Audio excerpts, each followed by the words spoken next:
Welcome back to When Kings Unite, the podcast dedicated to masculinity as medicine. My name is Chris, and I'll be your host for this deeply personal and, I think, profoundly important episode.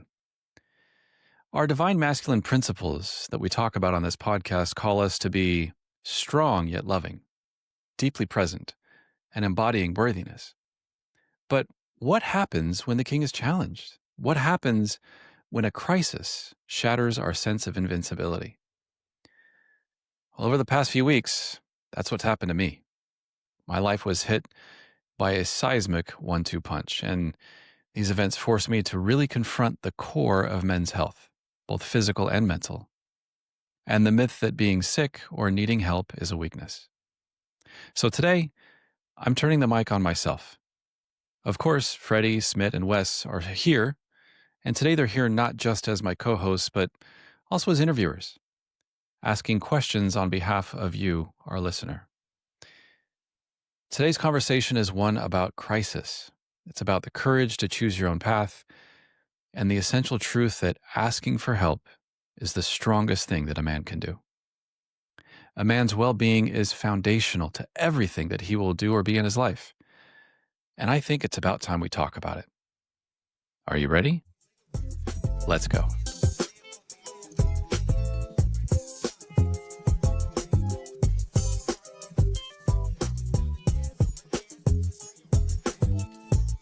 Hey, Kings.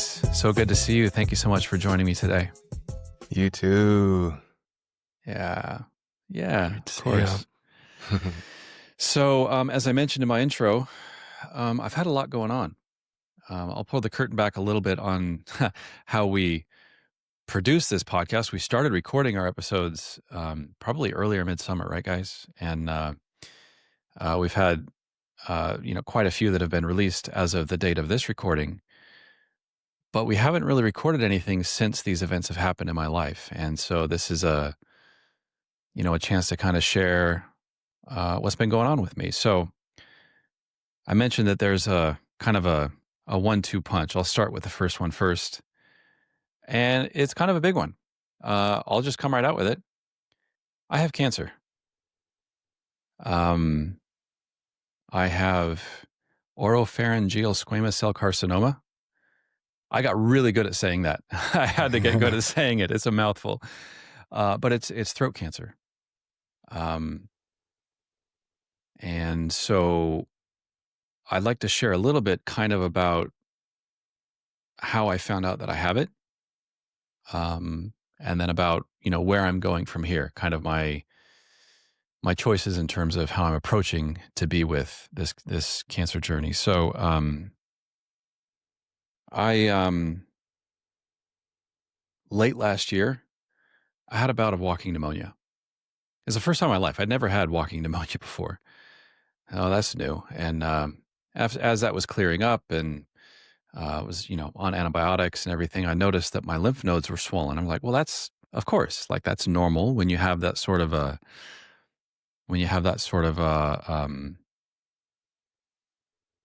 condition going on.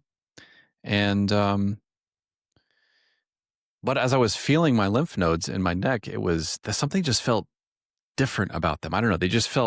It didn't feel like they were just swollen. They felt kind of hard almost. So I went to my doctor and she could tell that I was nervous about it. So I don't know if she was just like placating me. It's like, oh, this guy's just nervous. We'll order a couple of tests. Did some blood work. That all came back fine. Did some ultrasounds on my lymph nodes. They came back slightly enlarged, but hey, I just had pneumonia, right? So nothing to worry about. Sent me home. That was in probably the second week in January when all this was kind of the determination that was made. So fast forward over the months that followed, I just noticed they just didn't go away, like these swollen lymph nodes. And in fact, they started to slowly get a little bit bigger.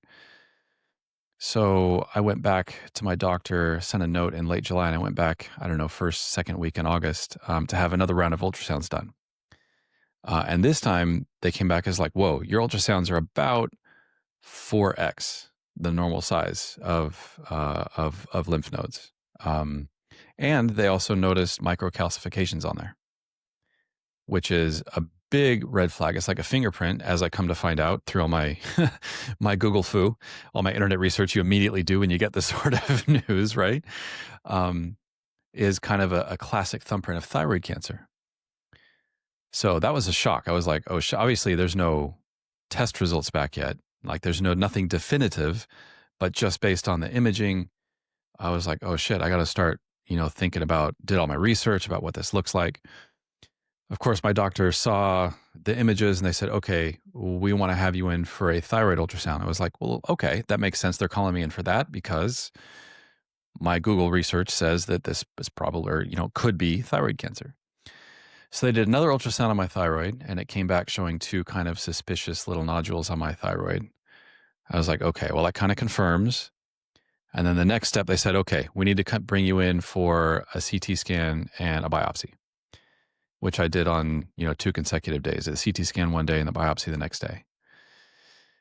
And I got the CT results back first, and it was actually really surprising. I had been really preparing myself, doing all the research for how thyroid cancer gets addressed, which is actually pretty straightforward.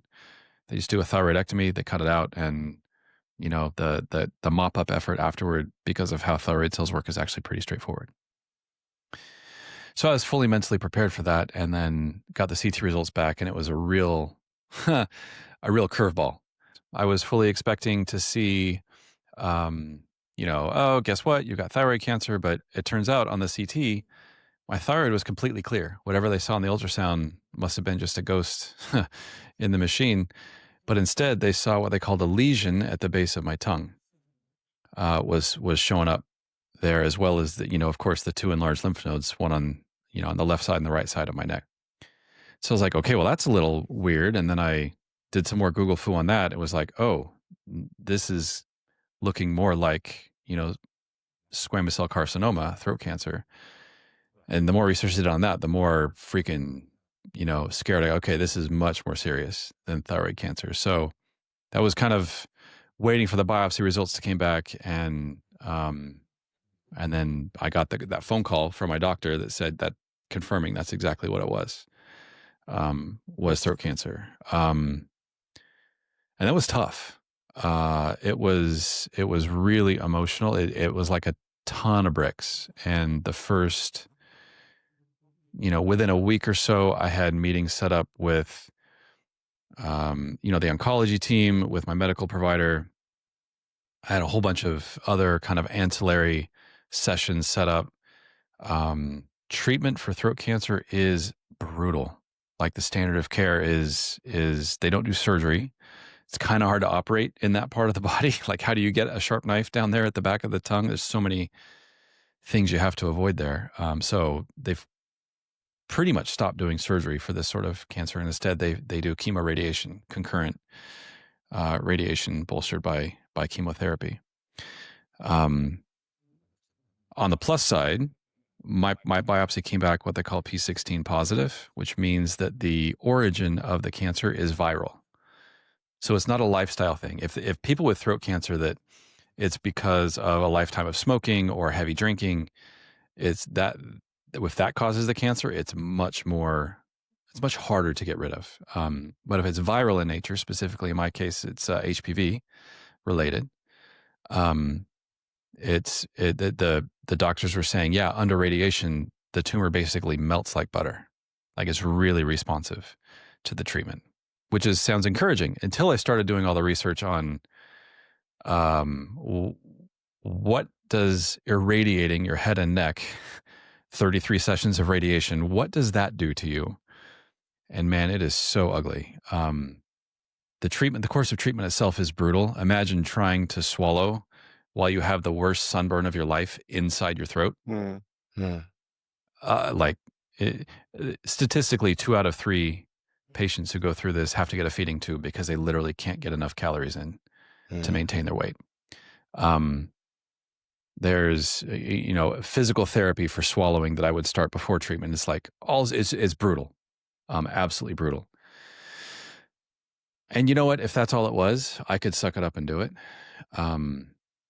But the more I learned about the permanent impacts of irradiating the head and neck, it completely nukes your salivary glands, which don't come back. So for the rest of my life, I would have permanent dry mouth.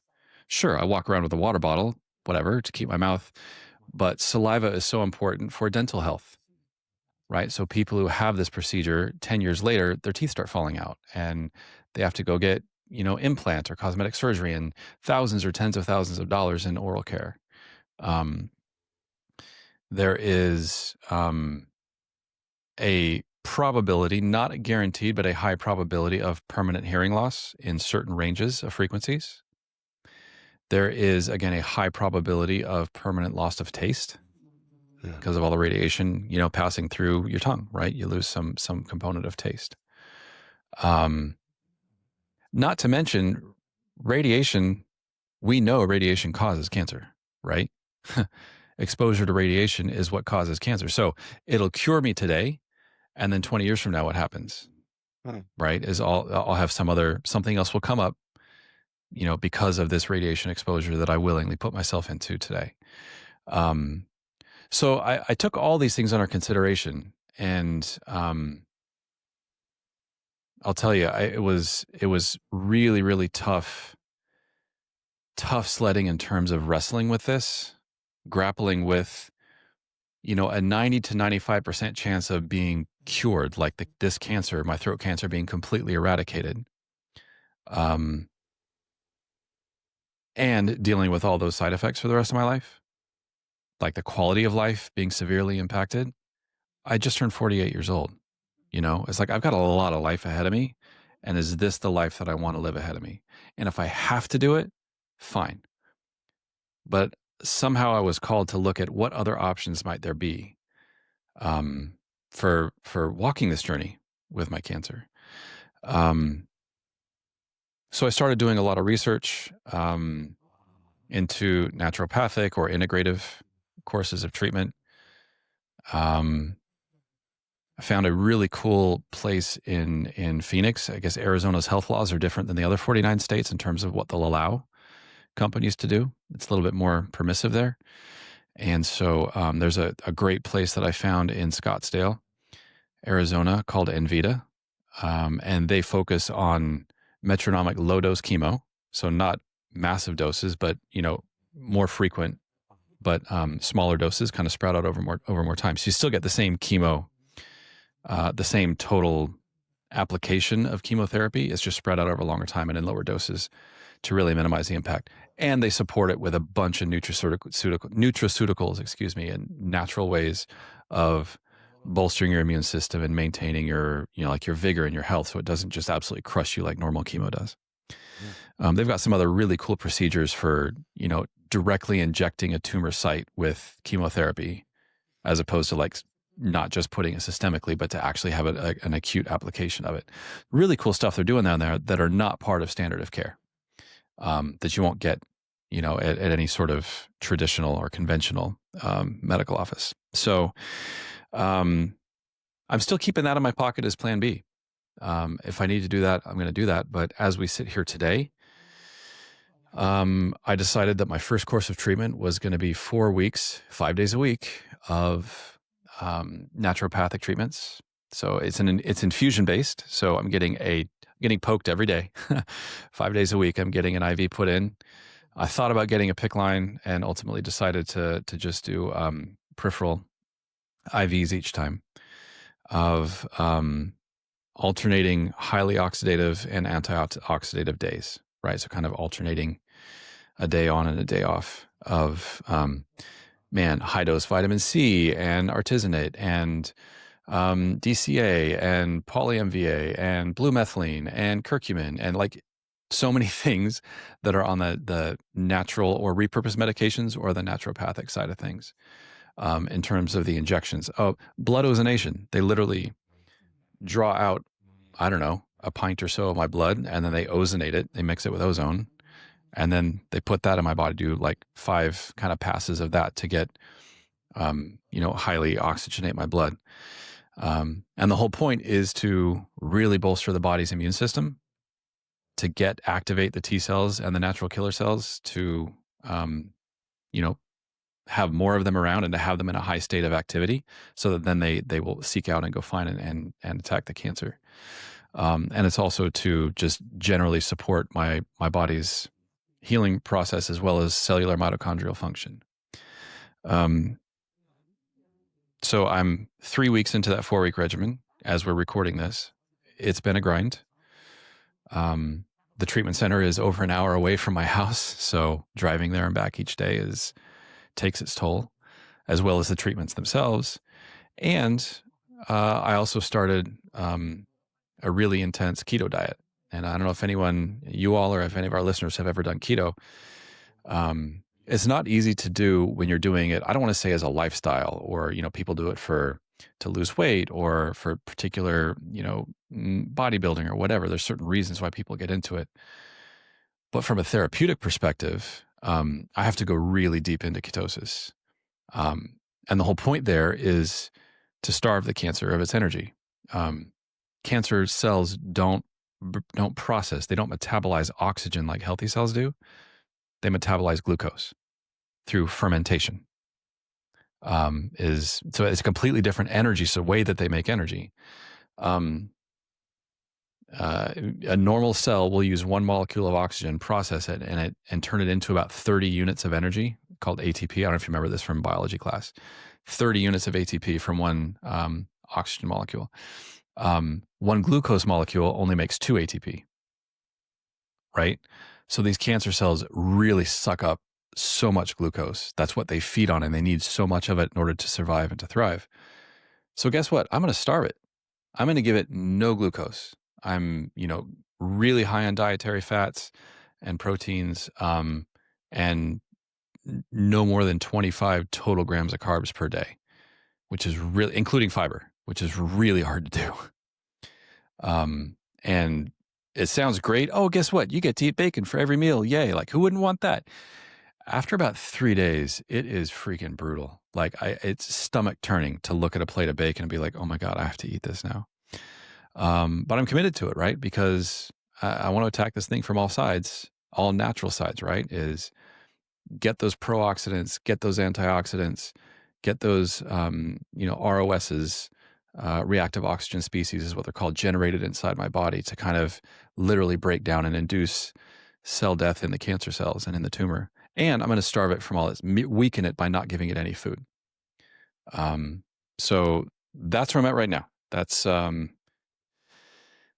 my journey so far. And once this course of treatment is done, I'm going to take a pause. I'm going to do some testing. I did some baseline testing before I started. I'm going to do another round of blood tests. And after several weeks, I'm working with my doctor to see if I can get another round of imaging done, just to see where I'm at. I will say the anecdata, like what I can observe, is that I feel my lymph nodes in my neck much smaller than they were. I feel them shrinking. The one on the left side of my neck, I can barely even feel it anymore. And the one on my right side of my neck, which was always the larger of the two, is still visible. I can still palpate it. I can still feel it, but man, it's so much smaller than it was. So that's, for me, it's an encouraging sign that, hey, something's happening there, right? That there's progress being made. Granted, those are the secondary sites, right? The primary tumor is in my tongue. I can't feel that. I can't palpate that.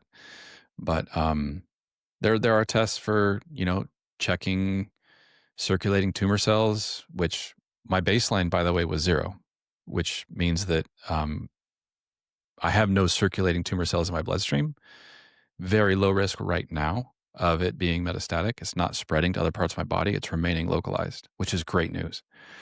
And my methylation score, my TMC is what they call it, but it's basically they can test the blood for the byproducts of this fermentation process that the cancer cells do, was also pretty low. That score was 455, which sounds like a lot, but the scale goes up to 40,000, right? So anything under 1,000 is considered non-metastatic, localized cancer. And the goal is to get it down, at under 10. If it's under 10, you're considered to be free of disease.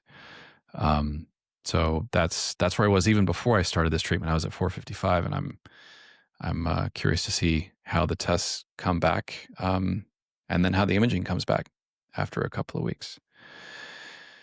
Uh, Man, so that's my story. That's what I've been up to in terms of my personal health for the past several weeks. Mm. Yeah. Thanks, Chris, for sharing all that, man. Yeah, thank you. Yeah. Well, thanks for holding the space and giving me the space to share it all. I know it's a lot. It's been a lot for me, and I can only imagine how much it is for you all to sit there and hear it. Of course, you all knew about this before we sat down to record this, but I know it's a lot for you, and I thank you for holding the space. Mm. Yeah. Yeah. I mean, uh, my experience is that, man, it's super sad for you.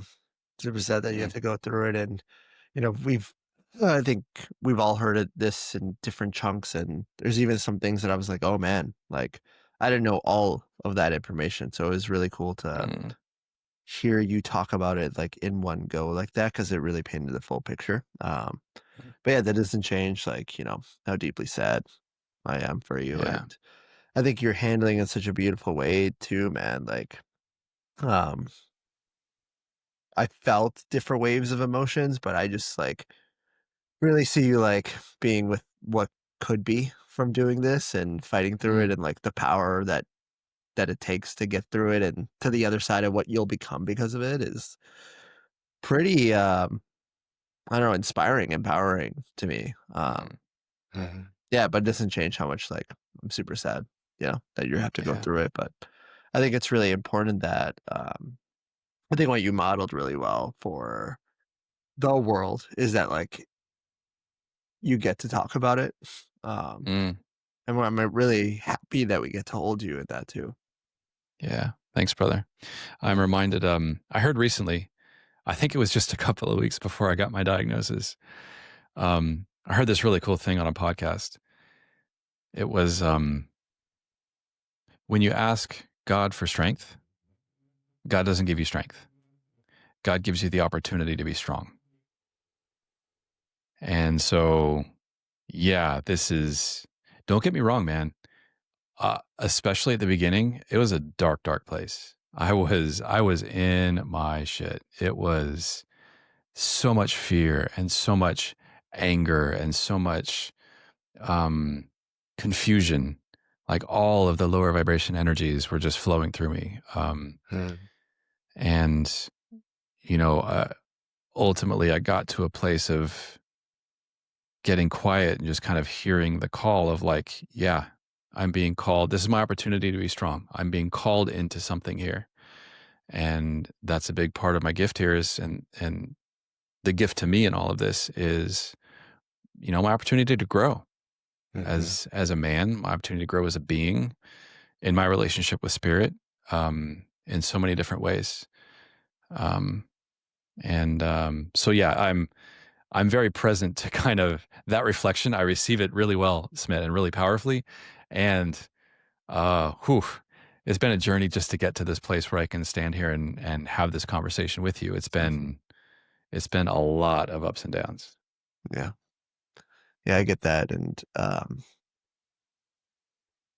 I saw the first stage of it, which, yeah. Yeah. I'm glad that you're on Yeah. this path of it. And yeah, but what you Thanks, know what, brother. man? Like, I think the cool part is like you always ask for support throughout all of this. Um, Mhm. yeah, and I've kept it really dear to my heart. Like the way that you ask for support is like send me really good energy. Um, Yeah. yeah, and there's been like a lot of ritual ceremonies that I keep you in my heart like all the time. Mm. Which I think is something that I'm curious about with you in particular. Like, is it hard to ask for support? Do you want Yes. it all the time? Like, how does No. it yeah. Yeah, share Yeah. share about Yeah. it. Tell us about Yeah. it. Thanks. Yeah. Excuse me. It's not easy for me to ask for support at all. When I first was introduced to the concept, I don't know, when I first got into men's work and it's like, yeah, what do you need? Like, what would support you? And I'm like, I don't know. What do you mean? Leave me alone. Don't ask me that, you know, because I didn't know. I was so used to, and like, I still think my automatic is to, oh, I'll handle this on my own. Like, let me go off by myself and process this. and be with this and be the man and kind of work through it on my own. Um, and so, yeah, it's hard. It's not easy for me. And I've had enough practice since I started doing men's work and other forms of self-development work in asking for support, and seeing the benefit of it, usually in much less, much lower impact scenarios, right? Like the context is usually not quite so big as talking about, cancer. So I had some practice in asking for support. And so, yeah, the first thing that I did was just go into my turtle shell. I pulled the blankets over my head in my dark room and had my breakdown, you know, for a weekend. It was how I did. And then, pretty quickly came around and said, okay, I need to start rallying some troops. Like I don't want to try to take this on myself. I want support. I want to be held by my community, by men and by my wife and by all the people around me. And so, yeah, I think the first thing I did was call you guys.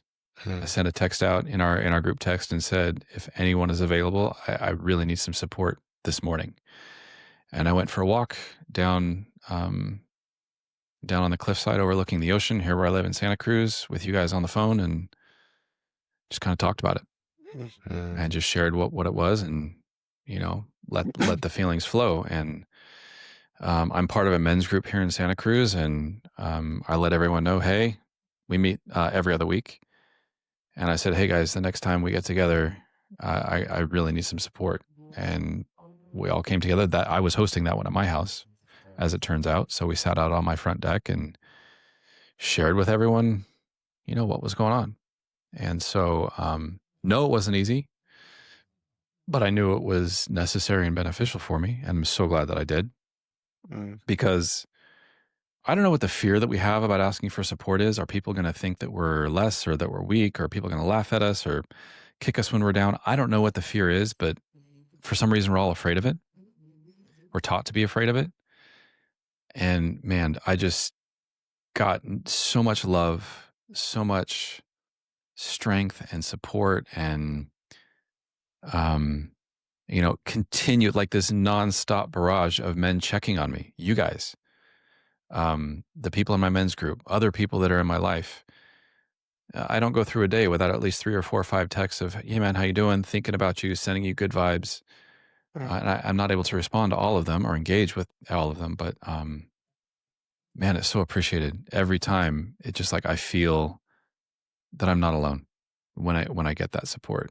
And it's so helpful. Anyone will tell you, doctors, previous patients, survivors, anyone will tell you that your mental disposition, your outlook is one of your biggest weapons, if not the biggest weapon, when it comes to your journey with cancer, right?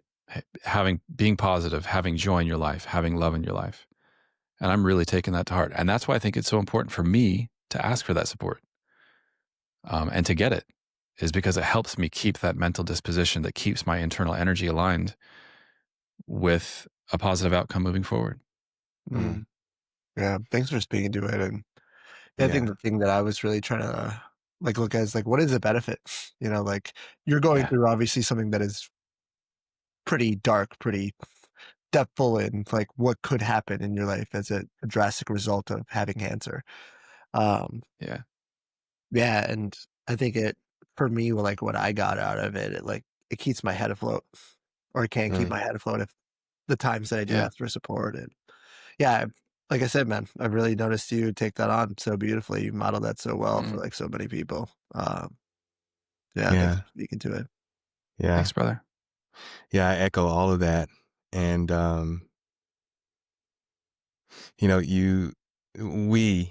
we have talked quite a bit in previous episodes about all of these different stories and narratives and myths around, manhood and masculinity and strength and, all of these things. And you've sort of spoken into what started coming up for you when you first got that diagnosis.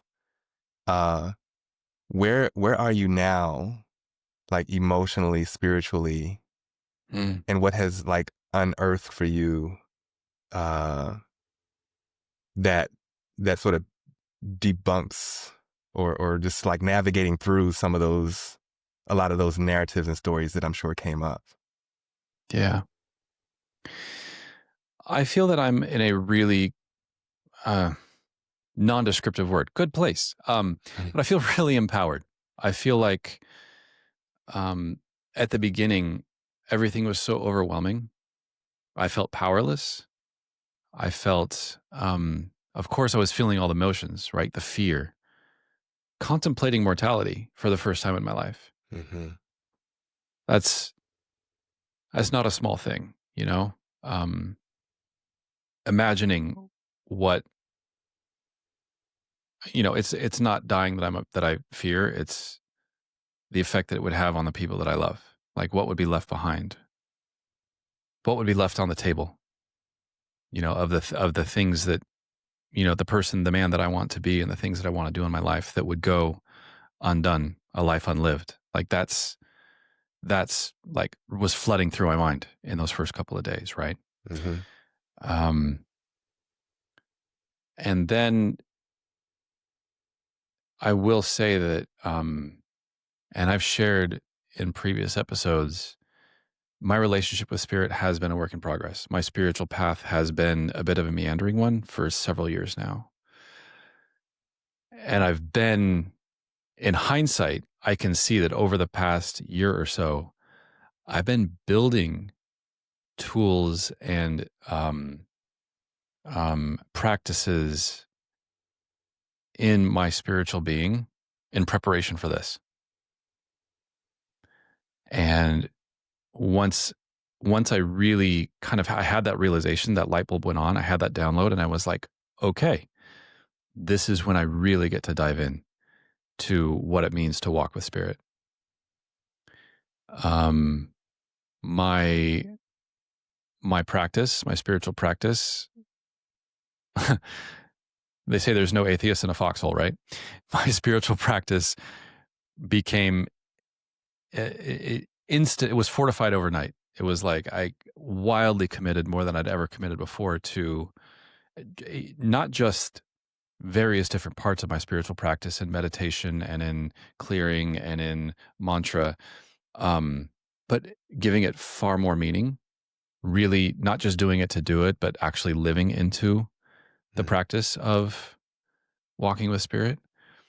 And that's been really, really powerful for me. Mm-hmm. Um, I find myself more grounded and less tethered, if that makes sense, Mm-hmm. in Mm-hmm. my spiritual self now, even as I'm slogging through the grind of treatments, even as I'm still in a place of, I'm still in the thick of it. I feel like I'm on the path. I can see where the end of the tunnel is, but I'm still in the tunnel, and I still feel myself more than I would say probably ever have in my life, really feeling grounded in my spiritual self. Um, so I think part of that, I think there's two reasons for it. One is, as I shared, having that download and that realization and seeing the need to commit, to really actually commit to spiritual practice and give myself to spirit. And getting the support it comes back to what we were just talking about in support, getting the support that I need. Monica, of course, has been an absolute pillar for me through this. She has been so supportive and willing to call me on my shit. Like, she's been such a powerful mirror and a reflection for me of saying, hey, dummy, look at what you're doing here, right? Is this what you really want to do and want to be? Not from a place of judgment, but from a place of standing for me. Mm-hmm. And, oof, I'm so grateful for that. And you men, same thing, right? Of course, I really appreciate your words of love and affirmation and how I feel your energy flowing to me. And you're also willing to challenge me when needed and to ask questions, even like you're doing now.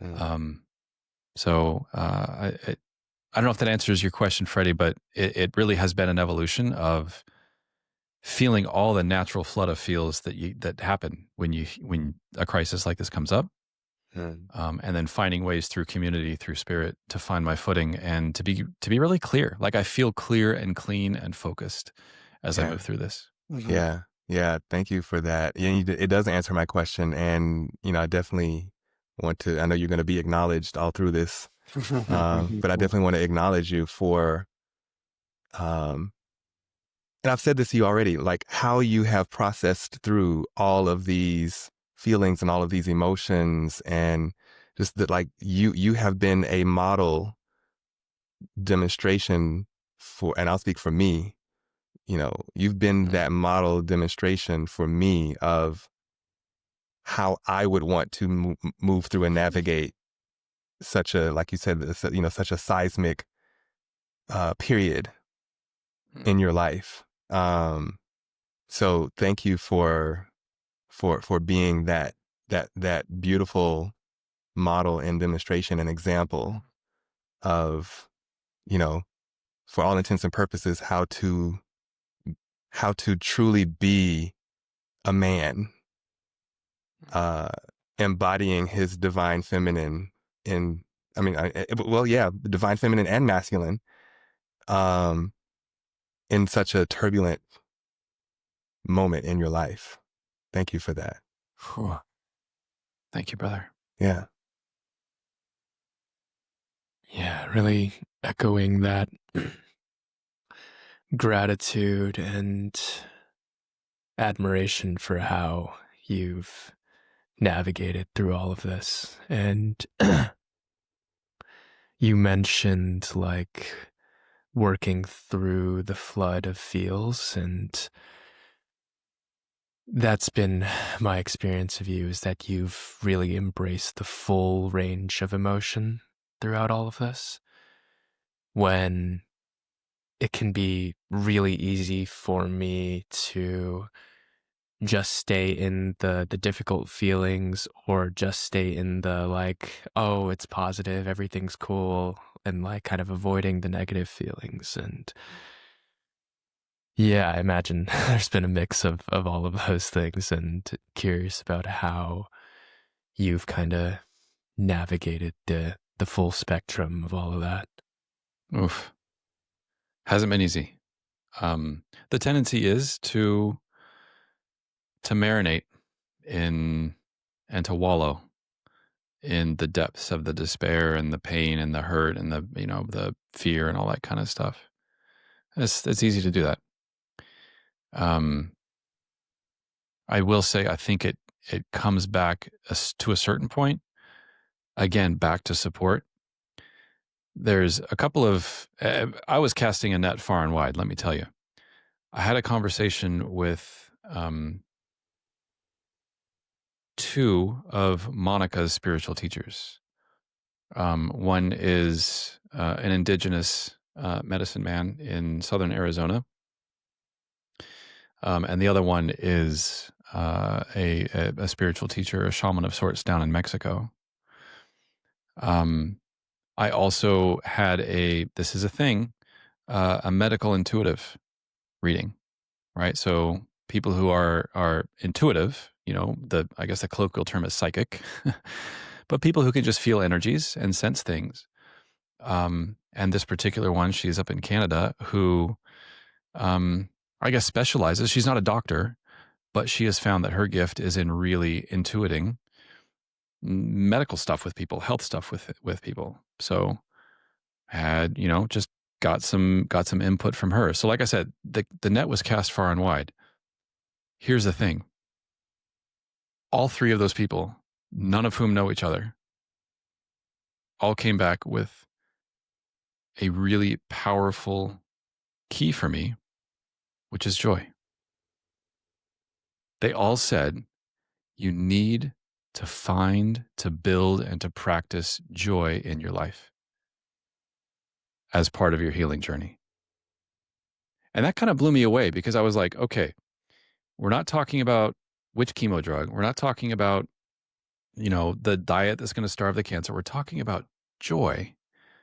and kind of the energetics of our emotional state. And that's what all three consistently pointed to as a really powerful weapon in my arsenal. So I said, okay, I need to figure out what that means for me. Now, Monica wasn't happy when I said that means I get to watch NFL all day every Sunday. I'm just kidding. But, finding those things that do bring me joy. I'm in treatment 5 days a week, but I do have the weekends, right? And the treatments are draining. Like I come home, I'm at the end of my energy cycle when I come home each day from treatment. And this weekend, later this afternoon, we're recording this on a Saturday.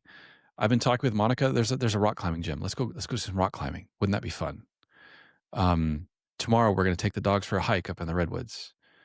So finding ways to connect with joy, to connect with nature, to be in the much higher vibration energy places, is a big part of my healing work. So having that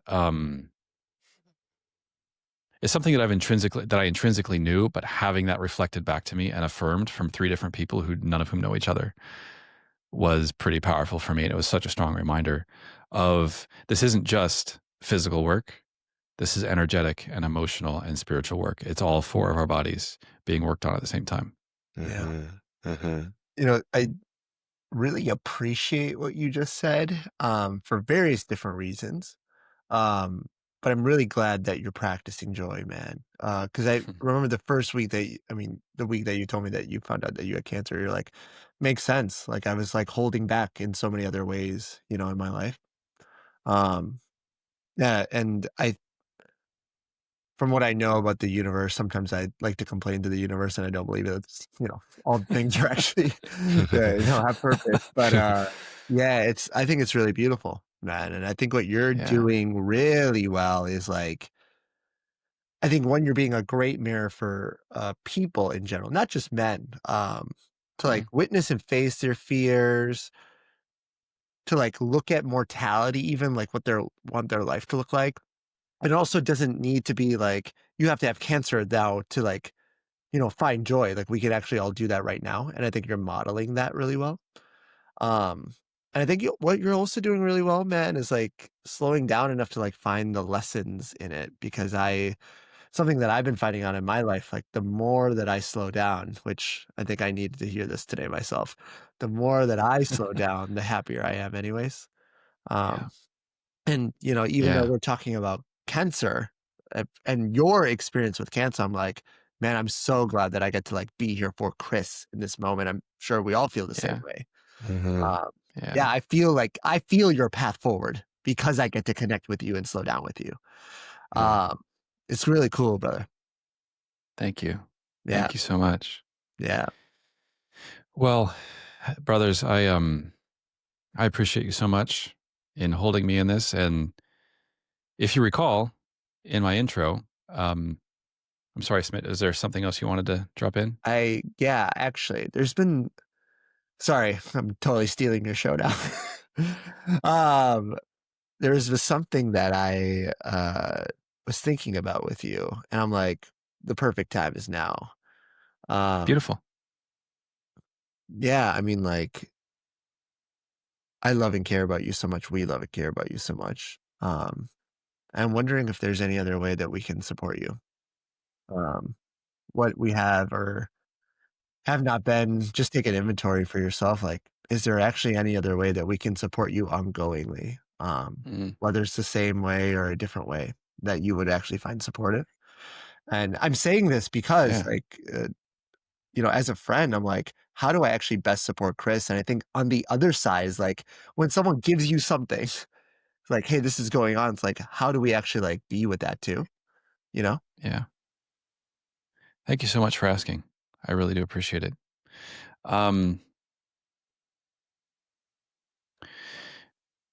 Non-conventional cancer treatment courses are expensive, so send money. I'm just kidding. You don't have to send money. Send you $5 at least. Sure, $5, I'll take it.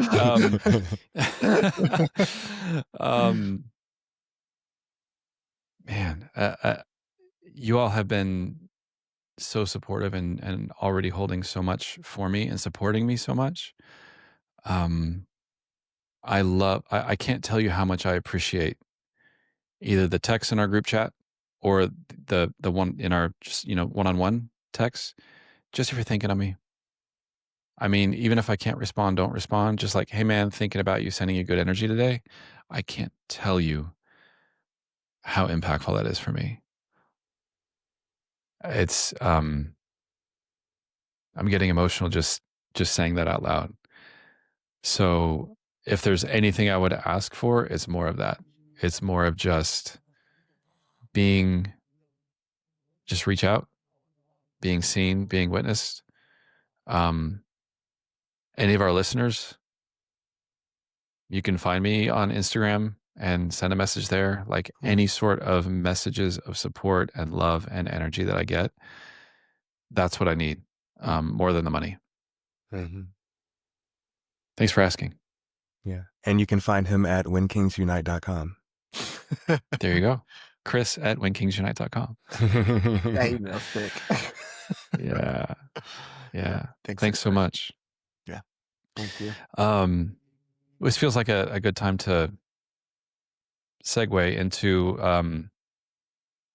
the uppercut. If that was the body blow, getting the cancer diagnosis was the body blow, then came the uppercut. And this one is less about physical health and more about mental health.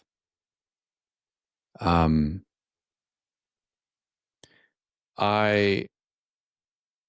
had my biopsy. My biopsy procedure was done on a Friday morning,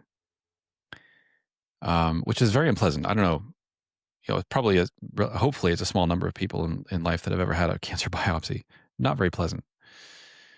Outpatient procedure. I was home, had my lunch, and then that afternoon I got a phone call telling me that my dad had passed away. Now this is my stepfather. I call him my dad. I've talked about him before on the podcast. He's married my mom when I was 4. He's the man that raised me, and he's my dad.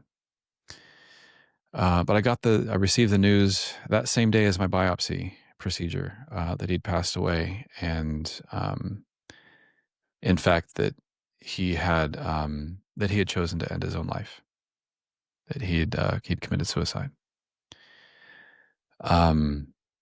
So yeah, I mean, Smit, you mentioned the phone calls that we had when I was reeling from the diagnosis of cancer, and then to have this dropped right on top of that. And this was before I even had the diagnosis. This was just as I'm going through the discovery process of the procedures to find out what it is, to have this dropped in there, and to get, the phone call a week later with the diagnosis, and then a week after that to fly to Idaho for the funeral, and all of the processing that had to happen there. As 2 weeks of my life, I would never want to live again.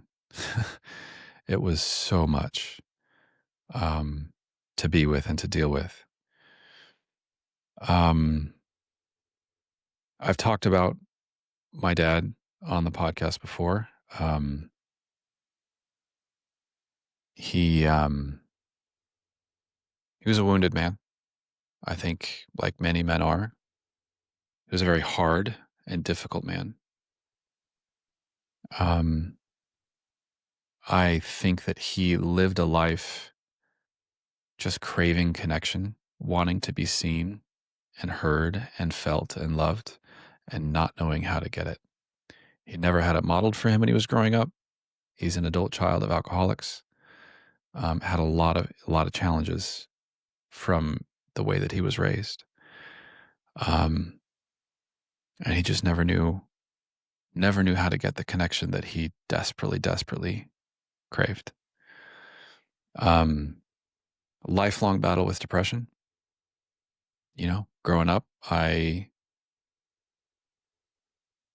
could walk in the front door and just sense by the energy in the house whether he had taken his medication that day or not. Right? Because of how impactful his mental health was on the entire family and the energy of the house.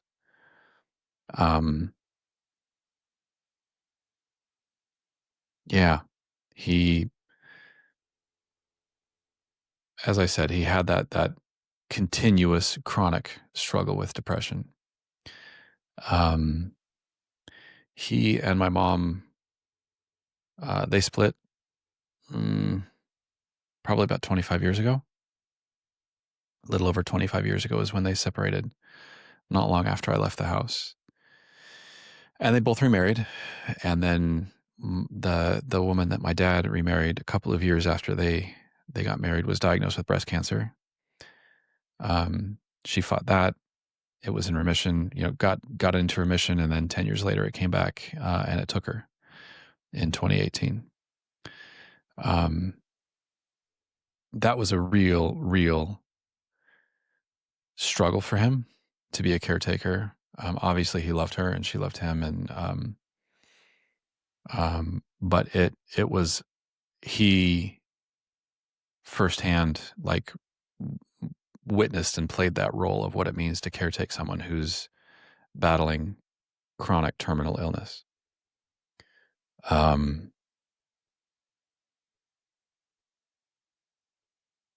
We don't know.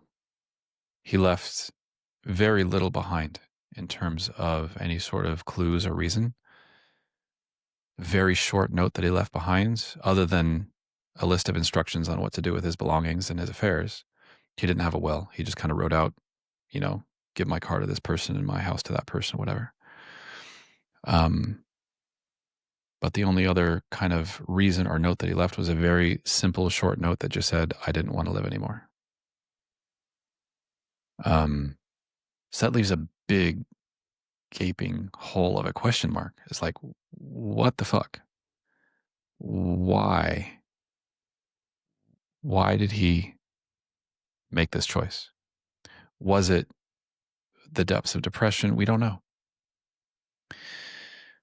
One of the first things that was asked, he was 70, I think he was 72 years old.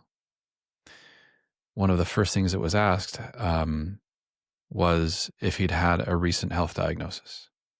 I guess that's a thing, especially with older men. If they receive a health diagnosis and they're like, well, there's a long, protracted, painful way to do this, or there's just a short, quick way to do this, and this being, death. And I guess that's a thing that some people, specifically men, will choose. No one had heard anything. No one knew anything. We still don't, other than in his home, we did find a prescription bottle with a medication that is usually prescribed as a treatment for prostate cancer. But didn't tell anyone. And good luck getting any information out of any medical system, right? With HIPAA laws and all that. And that's all fair. That's all valid. I'm not saying that it shouldn't be that way, but we're still kind of left in the dark as to the why. And it's a struggle to kind of pick up the pieces and kind of, that's the biggest question that anyone would have in this sort of situation is what caused this decision? What drove this? And we'll never know. And that's the shitty part. We'll never know for sure.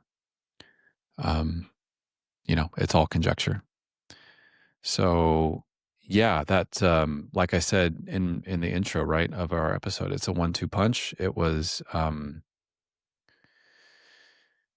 really tough, and it really resurfaced for me the importance of mental health. Obviously, I'm dealing with physical health challenges myself right now. And I'm really grateful and thankful that mental health is not something that I've really struggled with in the past. I've had times. I think we've all had times and moments where we've had depression. We've had different periods or episodes in our life, but it hasn't been a chronic thing for me. And it really just raised in my mind how important it is to kind of pull back the veil of the stigma around mental health, especially for men. Because it doesn't have to be this way. It doesn't have to end this way. There are ways to live life in a happy, healthy way You just have to be willing to ask for help. You know, my imagination, the story that I tell myself in my head is that my dad decided that he simply didn't want to be a burden. He knew what it was like to be a caretaker for his wife as she went through 10 years of cancer treatment and ultimately she passed, and the burden that he had to shoulder for that.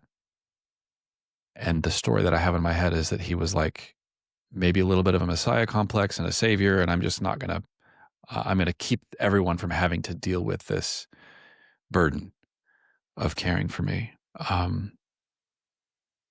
That's the story that I have in my head. And of course, in my mind, it's a false story. It's a false choice. Like any one of us as children, any one of his grandchildren would have done anything to be with him, to support him, to help him, to walk with him as he battled, hopefully successfully battled. But, you know, he chose otherwise. That's the story in my head. So, yeah, it's just, I think it's so important and so critical, especially for men. I think the stigma is lessening around mental health, but this really hit home for me in the most like obscenely dramatic way possible. Last month when this all happened with my dad. Really appreciate you sharing all that, and invite everyone here to just take a deep breath.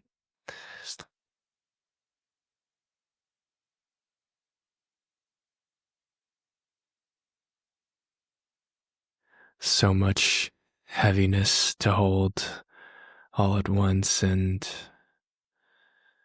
man, yeah, if God presents you opportunities to be strong, he's trying to make you a fucking gladiator.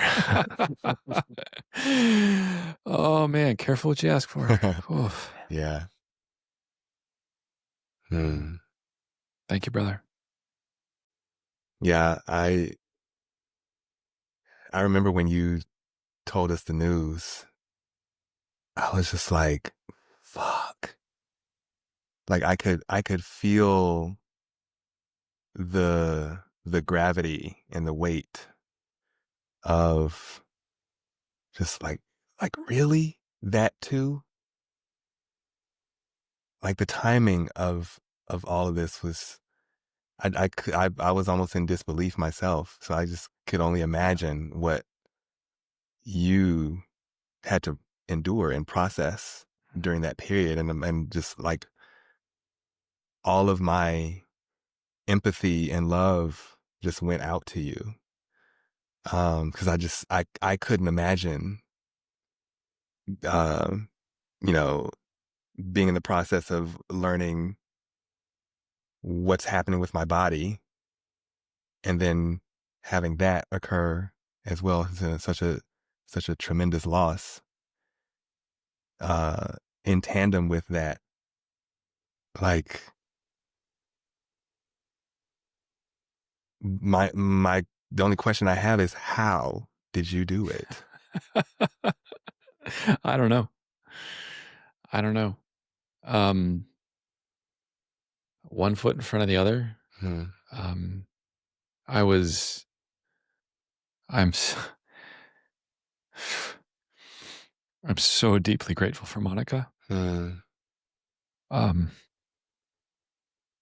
God, she is divine feminine warrior.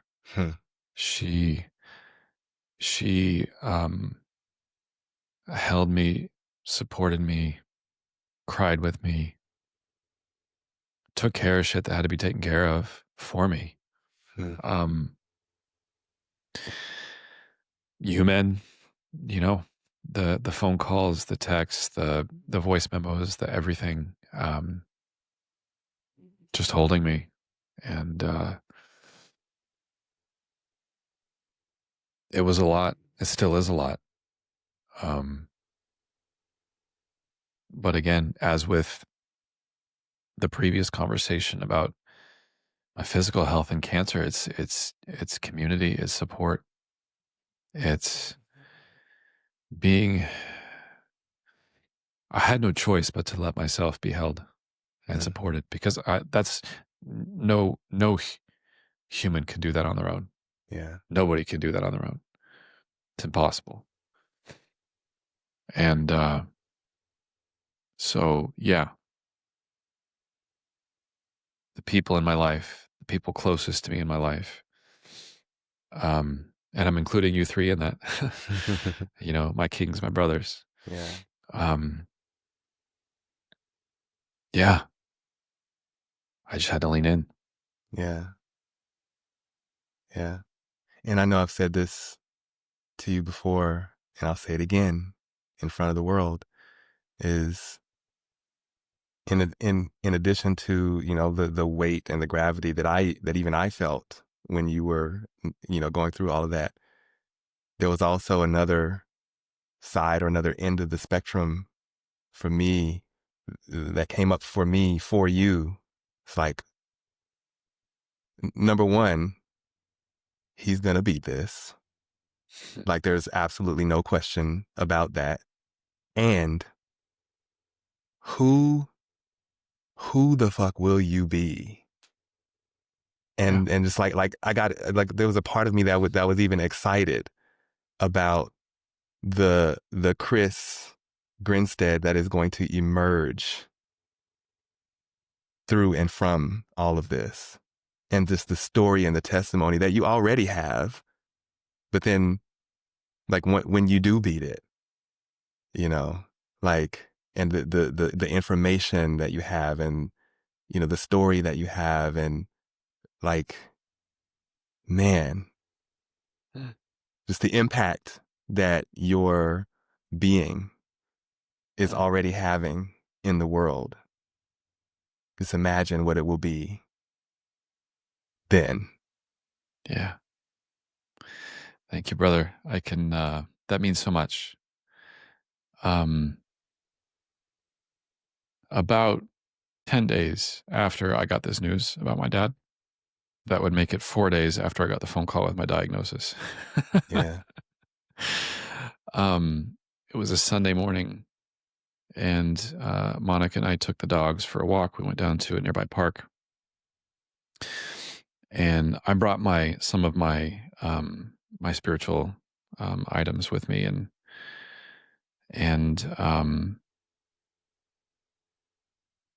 I asked Monica, hey, as you're over here, playing with the dogs and throwing the ball and doing the things with them, I'm going to go over here onto this little bench, and I'm going to do I hadn't done my spiritual practice yet that day. So, I had my sage and my Palo Santo and, all my things, and I did my meditation, I did my mantra, and through that particular meditation session, I had such a powerful download. And it was two things that were crystal clear to me. And the first thing is, this isn't the end, right? This is 4 days after my diagnosis. It was like, no, this isn't it for me. Like, it was clear as a bell, certainty. I've got much more to do. This is a speed bump in my life. This isn't a brick wall. Specifically around my cancer, but also around my dad. Yeah. And the second download that I got so crystal clear is, there's gold in here. You just got to do the work to find it. So just like you said, Doc, I've carried with me since then, as I walk this journey, as I walk this path, looking curiously, where's the gold? Yeah. Where's my growth? How do I get to learn a different way to be? Where do I get to show up in my powerful, authentic voice when I'm talking with the radiation oncologist who's trying to push this radiation treatment on me, that every fiber of my being is telling me that's not for me, right? How do I, use my authentic voice in love and in joy as I speak with you all, as I share with Monica, as I, be with Monica in our relationship? I have visions in my meditations now around, after I'm through all of this, what my work will look like. How I will be able to, how I not be able to, how I will choose to take this journey, these lessons, and support others. Whether that's one-on-one as a coach, whether that's working in the corporate setting with teams, which I'm really feeling called to do right now, whether that's standing on a stage in front of I don't know how many people and sharing with them what they too can do, who they too can be. Mm. I don't know what it is, but I know that there's so much more out there for me, and that this part of my journey right now, this speed bump, is actually like a rocket launching pad, right? That this is the moment, these are the experiences that are going to form and shape me at the ripe young age of 48 years old into a very different man, a very different human being, and a much more powerful one. Mm-hmm. I just got to get out of the way and, let spirit do its work, right? Put in the work and not be hyper attached to any sort of outcome, but just Yeah. approach it with curiosity, approach it with eagerness, Mm. approach it with a full tank and joy. Yeah. Yeah. And you're doing it with such dignity and such beauty and such grace. It's beautiful and fascinating to watch and witness. Yeah. Yeah. Thank you, brother. Love you, Chris. Love you, Smit. I love you. Freddy, love you, brother. Love you, and I'm curious on if there's anything, any way you'd like to honor your dad in this moment. Mm. Mm-hmm. Ooh. I'd like to share two things. I was actually surprised at how I was through the process. Like, I didn't have any sort of deep emotional breakdowns or, those, what you would think would happen of the deep sobbing sadness that happens when things like, that comes up when things like this happen. Until I was in Idaho. It was the day before the funeral. And I was with my older brother at his house, just kind of walking through his house and seeing what was there and what, if there's anything that I wanted specifically to bring back with me. And I had asked for a small portion of his ashes. He chose to be cremated. And when my brother, I'm very grateful and thankful that he did a lot of kind of the logistics, handled all the blocking and tackling of everything that had to happen. But he had a little bag, and he reached in the bag and he pulled out a little baggie and he gave it to me. That was like kind of my part, my portion of my dad's ashes. That's like, that was woof when it really hit me. My intention was to bring it back with me to California, to Santa Cruz, and to find a day to go down to the ocean and to sit with him and to honor him privately, and then give him to the ocean. But that night, after I had his ashes, I was holding him in my pocket. I just knew that would have been for me to bring him to my place and to put him in my ocean, right? Like that would have been much more for me. And then I had this thought of like, how could I really honor him and be with him? And then all of a sudden it clicked in my mind, where the funeral is the small town in Idaho southern Idaho, where I grew up. Well, until I was like 12 or 13 years old. And there was a lake about 20 minutes outside of town where he would always take us fishing. And remembered, like, oh, it just popped into my head, these vivid memories of going fishing at this lake. And so after the funeral that evening, Monica and I drove out to that lake and had a little ceremony, and you know, had some sage smoke go up to the heavens, and that's where I left him. That's where I gave him, was in that space where he and I had so many shared memories and so much shared energy, as opposed to the ocean that's just outside of my house. So that's one answer to your question, Wes, is to honor him is just the man that he was as a father, as someone who really loved nature. He loved fishing and hunting and camping and just being outdoors. And for me to have that moment of not just remembering the times that were, the memories and the energy that was from my childhood, but also feeling him there with me in that place, in that moment, and then releasing him, giving him back to that energy, was really powerful for me. So I just wanted to share that. And then the second thing, in terms of honoring him and recognizing him, is a bit of a sounding the siren for men. Far too many men, 4 times as many men commit suicide than women do. 4x. I mean, it's ridiculous how epidemic mental health for men is. And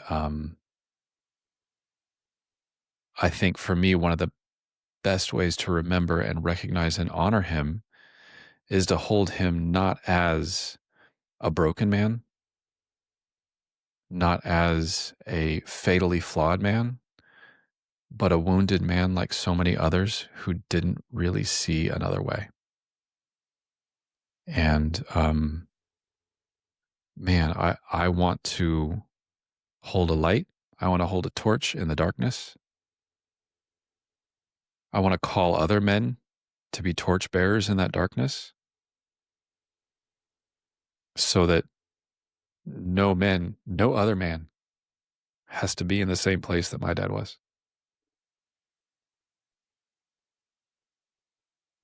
So that no man has to feel like a burden. No man has to feel alone.